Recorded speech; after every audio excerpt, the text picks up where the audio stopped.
দীর্ঘ ২৫ বছরের মিত্র বিএনপি জামায়াতের মধ্যে হঠাৎ করে রাজনৈতিক দূরত্ব পরিলক্ষিত হচ্ছে। গত কয়েকদিনে দল দুটির তৃণমূল থেকে শুরু করে শীর্ষ নেতাদের বক্তব্য ও কথাবার্তায়ও মতবিরোধ স্পষ্ট। মনে করা হচ্ছে এই বিরোধের শুরু আওয়ামী লীগকে কেন্দ্র করে জামায়াতে ইসলামীর আমির ডাক্তার শফিকুর রহমানের একটি বক্তব্যকে ঘিরে। গত সপ্তাহে জামায়াতে ইসলামীর আমির ডাক্তার শফিকুর রহমান রাজনৈতিক প্রতিপক্ষ আওয়ামী লীগের বিরুদ্ধে প্রতিশোধ নেবেন না এমন একটি বক্তব্য দেন।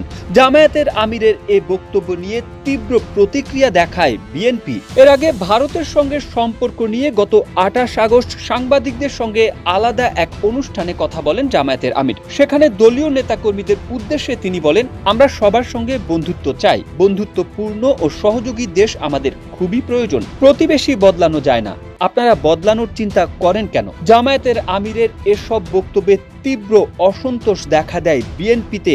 এর জেরে প্রতিক্রিয়া দেখিয়ে বক্তব্য রাখেন বিএনপির ভারপ্রাপ্ত চেয়ারম্যান তারেক রহমানও। একমাত্র ওয়ালটন এসি দিচ্ছে ১ বছরের রিপ্লেসমেন্ট গ্যারান্টি। গত রোববার সাতক্ষীরায় বিএনপি আয়োজিত এক অনুষ্ঠানে লন্ডন থেকে অনলাইনে যুক্ত হয়ে বক্তব্য রাখেন দলটির ভারপ্রাপ্ত চেয়ারম্যান তারেক রহমান। সরাসরি জামায়াতে ইসলামীর নাম উল্লেখ না করলেও তিনি জামায়াতের আমির বক্তব্যের প্রসঙ্গ টানেন। বিএনপির ভারপ্রাপ্ত চেয়ারম্যান বলেন, গত কয়েকদিনে দেখছি কিছু রাজনৈতিক দল একটি প্রতিবেশী দেশের ফাঁদে পা দিয়েছে, সে কারণে তারা বিভ্রান্ত ছড়ায় এরকম কিছু কথাবার্তা বলছে।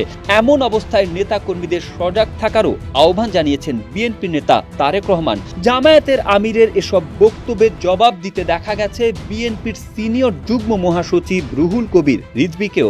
তবে জামায়াতে ইসলামীর সেক্রেটারি জেনারেল মিয়া গোলাম পরোয়ার একটি গণমাধ্যমকে বলেছেন, এ ধরনের প্রতিক্রিয়া থাকলেও বিএনপির সাথে তাদের বোঝাপড়ার কোনো সংকট নেই। আর বিএনপির স্থায়ী কমিটির সদস্য আমির খসরু মাহমুদ চৌধুরী বলেছেন, জামায়াত অন্য রাজনৈতিক দলের মতোই একটা দল, বিএনপির সাথে জামায়াতের বিরোধের প্রশ্ন আসবে কেন? যদিও গত আগস্টের মাঝামাঝি অন্তর্বর্তীকালীন সরকারকে নির্বাচন আয়োজনের সময় দেওয়া নিয়েও বিএনপি জামায়াতের পরস্পর বিরোধী বক্তব্যের মধ্য দিয়ে প্রকাশ্যে আসে তাদের সম্পর্কের বৈরিতা। গত ৮ আগস্ট দায়িত্ব নেওয়ার পর জাতির উদ্দেশ্যে ভাষণ দেন ডক্টর মোহাম্মদ ইউনূস।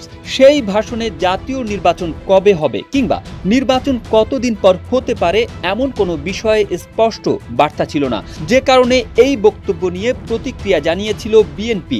দলটির মহাসচিব মির্জা ফখরুল ইসলাম আলমগীর প্রধান উপদেষ্টার ভাষণে নির্বাচনের রোডম্যাপ না থাকায় অসন্তোষ জানান। মির্জা ফখরুল যখন এই প্রতিক্রিয়া জানিয়েছিলেন তখন ফেনী, নোয়াখালী, কুমিল্লা অঞ্চলে বন্যা পরিস্থিতি ভয়াবহ রূপ ধারণ করেছিল।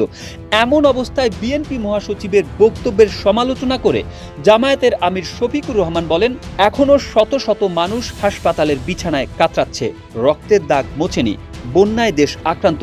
এই সময়ে কেউ নির্বাচন জিকির তুললে জাতি তা গ্রহণ করবে না।